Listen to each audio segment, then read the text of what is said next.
Petrol పై 94 పైసలు, diesel పై 96 పైసలు. వరుసగా మూడోసారి పెరిగిన పెట్రోల్ రేట్స్. 4 రోజులకోసారి పెరుగుతోన్న ఇంధన ధరలు. నేడు తెలంగాణ కేబినెట్ సమావేశం. ఇందిరమ్మ కుటుంబ జీవిత బీమా విధి విధానాల ఖరారు. తెలంగాణ ఆవిర్భావ వేడుకల నిర్వహణపై చర్చ. నేడు చిత్తూరు జిల్లాలో చంద్రబాబు పర్యటన. కండ్రిగలో సంజీవని కార్యక్రమం. పాల్గొంటున్న ఏపీ సీఎం. అటవీ శాఖ అధికారులపై పవన్ ఆగ్రహం. ఎర్రచందనం అక్రమ రవాణాపై మండిపాటు. వారం రోజుల్లో ఏపీ గ్రీన్ సొసైటీ ఏర్పాటు చేయాలని ఆదేశం. 2047 నాటికి $3 ట్రిలియన్ ఎకానమీ లక్ష్యం. దేశ సగటు కంటే వేగంగా తెలంగాణ వృద్ధి. బ్యాంకర్ల సమావేశంలో భట్టి కామెంట్. నేడు గుంతకల్లులో బండి సంజయ్ పర్యటన. రైల్వే శాఖ ఆధ్వర్యంలో రోజ్గార్ మేళా. హాజరు కానున్న కేంద్ర మంత్రి. నేడు గుంటూరు వైసీపీ ముఖ్య నేతల సమావేశం. డివిజన్ల పెంపు మార్పుపై చర్చ.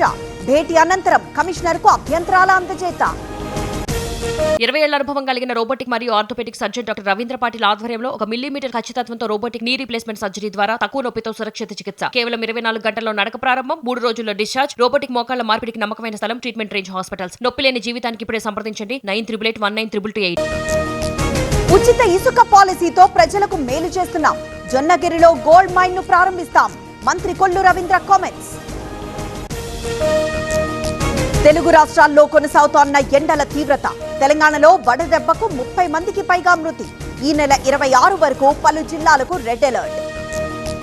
అధికారంలోకి వచ్చాక ఫ్యూచర్ సిటీ రద్దు చేస్తాం. ఆ భూముల్లో ఫార్మా సిటీని ఏర్పాటు చేస్తాం.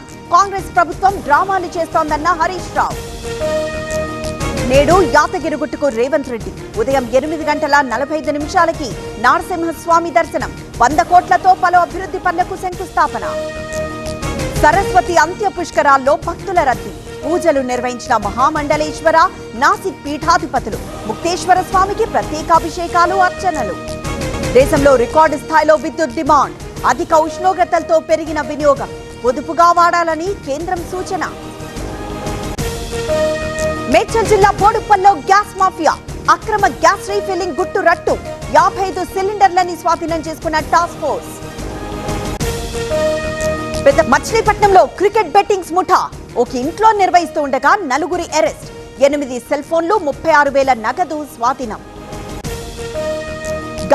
హైదరాబాద్ లో TV9 క్యాబ్ ఎడ్యుకేషన్ ఎక్స్పో. 2వ రోజు కొనసాగుతున్న ఎక్స్పో. హైటెక్స్ లో 100కు పైగా కాలేజీల స్టాల్స్ ఏర్పాటు. శంషాబాద్ ఎయిర్పోర్ట్ లో కస్టమ్స్ తనిఖీలు. 3 కోట్ల విలువైన 10 కిలోల గంజాయి సీజ్. బ్యాంకాక్ నుంచి వచ్చిన ప్రయాణికుడి అరెస్ట్. తెలంగాణలో ఆగని అన్నదాతల ఆందోళనలు. నిర్మల్ జిల్లా ఇక్బాల్పూర్ లో రైతుల రాస్తారోకో. 20 రోజులైనా వడ్లను తరలించలేదని ఆగ్రహం. సన్ రైజర్స్ ఘన విజయం. 55 పరుగుల తేడాతో బెంగళూరుపై గెలుపు. పాయింట్ల పట్టికలో 3వ స్థానంలోనే హైదరాబాద్.